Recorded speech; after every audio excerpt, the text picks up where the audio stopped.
Crimea को वापस पाने की जिद में ज़ेलेंस्की किसी भी हद तक जाने को तैयार है। यही वजह है कि एक तरफ यूक्रेन मॉस्को पर अटैक कर रहा है तो दूसरी तरफ ब्लैक सी में रूस को काउंटर किया जा रहा है। कुछ घंटे पहले यूक्रेन ने रूस के पेट्रोलिंग शिप पर ड्रोन अटैक किया।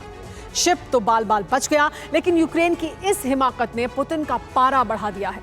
अब ब्लैक सी में बड़ी जंग छिड़ने वाली है। काले सागर में बारूदी बवंडर, रूसी जहाजों पर अटैक दनादन।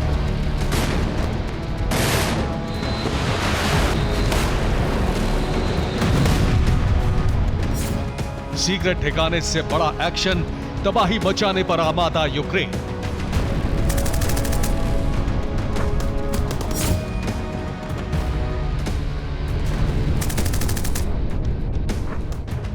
अब चाहे जो हो जाए, ज़ेलेंस्की ने ठान लिया है कि वो रूस को इतना ज्यादा नुकसान पहुंचाएगा कि अगर रूस जंग जीत भी जाए तो भी यूक्रेन के दिए जख्मों से कराहता रहे।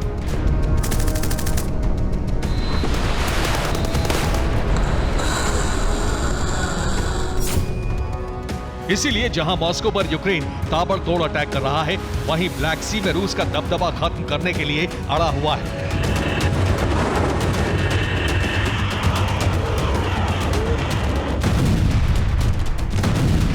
और ये सब कुछ इसलिए किया जा रहा है जिससे रूस ग्रेन कॉरिडोर को खोल दे और यूक्रेन में सड़ रहा अनाज बचाया जा सके।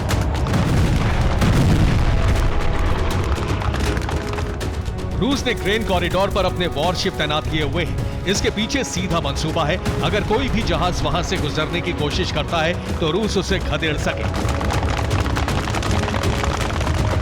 रूस को जवाब देने के लिए यूक्रेन ने जबरदस्त पलटवार किया है।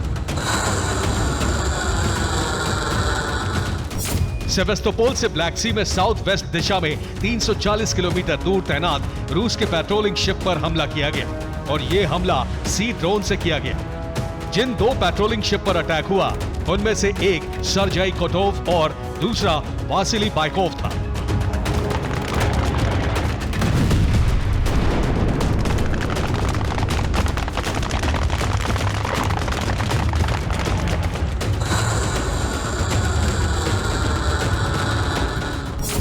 रक्षा मंत्रालय ने दावा किया है कि यूक्रेन का ड्रोन अटैक कामयाब नहीं हो पाया। अटैक से पहले ही ड्रोन का खात्मा कर दिया गया।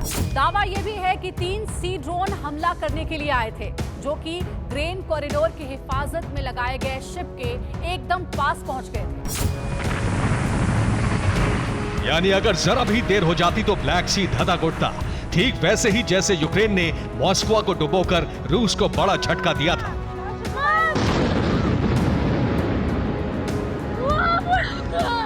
यूक्रेन के इस हमले से इतना तो तय है कि वो काले सागर में रूस को खदेड़ने के लिए पूरी तैयारी कर चुका है और इसके लिए लगातार ड्रोन बटालियन का इस्तेमाल कर रहा है, जो सीक्रेट झील से निकलकर अपने टारगेट तक पहुंच जाते हैं। हैरानी इस बात की है कि रूस को आखिरी वक्त तक इसकी भनक तक नहीं लग पाती।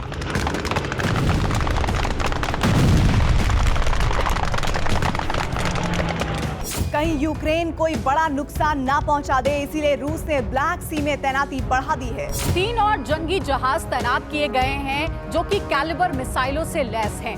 इन जहाजों में कुल 16 मिसाइल लगे हुए हैं।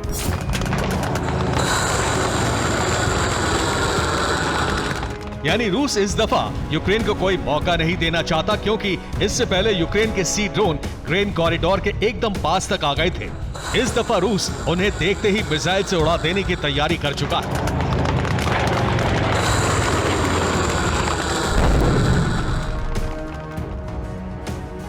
यानी ब्लैक सी में एक बड़ी जंग शुरू होने वाली है। यूक्रेन ने सीक्रेट झील में अपने विनाशकारी हथियारों को अलर्ट मोड पर डाल दिया है। यूक्रेन की सीक्रेट झील ओडेसा पोर्ट के पास है, जो क्रीमिया से करीब 340 किलोमीटर दूर है। ऐसा बताया जा रहा है कि क्रीमिया पर अभी तक जितने भी ड्रोन अटैक हुए हैं, वो अटैक सीक्रेट झील से गए ड्रोन ने ही किए थे। यानी सीक्रेट झील एक नेवल बेस की तरह काम कर रही है। दरअसल यूक्रेन ब्लैक सी में दबदबा कायम करने के लिए ब्लैक सी में रूसी जहाजों और रूसी ठिकानों पर हमले कर रहा है। यूक्रेन के टारगेट पर 5 अहम ठिकाने हैं, जिसमें सबसे पहला टारगेट सेवेस्तोपोल नेवल बेस है, जहां से रूस ब्लैक सी पर निगरानी रखता है। दूसरा टारगेट कर्च ब्रिज है, जो क्रीमिया की लाइफलाइन कहा जाता है। तीसरा टारगेट कोन्हा ब्रिज है, जो क्रीमिया को यूक्रेन से जोड़ता है। और चौथा टारगेट याल्टा है, जो क्रीमिया का बड़ा शहर है। 5वें टारगेट पर रूस के वॉरशिप हैं, जो ग्रेन कॉरिडोर की निगरानी में लगे हुए हैं।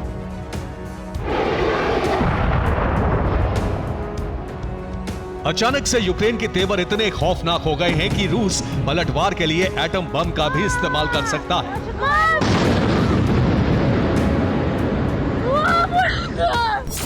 दरअसल जेलेंस्की को यह बात अच्छी तरह से पता है कि विंटर से पहले अगर रूसी फौज को थाम लिया तो वो जंग को लंबा खींच सकते हैं। और यूक्रेन ऐसी कोशिश में है कि अगर किसी तरह से क्रीमिया हाथ में आ जाए तो रूस पर ग्रेन कॉरिडोर खोलने के लिए दबाव बनाया जा सकता है। साथ ही रूस को शर्तों के साथ जंग खत्म करने के लिए मजबूर किया जा सकता है।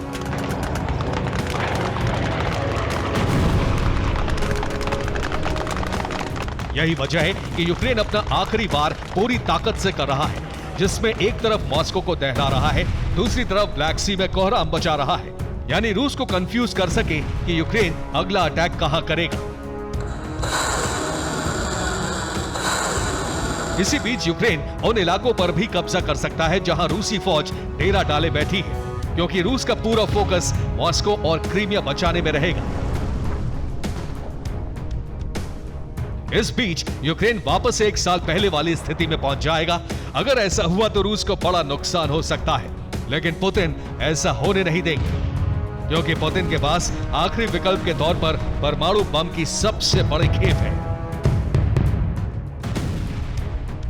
कहीं ऐसा ना हो कि यूक्रेन क्रीमिया जीतने का ख्वाब देखता रह जाए और पुतिन यूक्रेन की सीक्रेट झील पर इतनी तबाही मचा दें कि वो दोबारा काले सागर में दबदबे की सोच भी ना पाए। Bureau report, TV9 Bharatvarsh.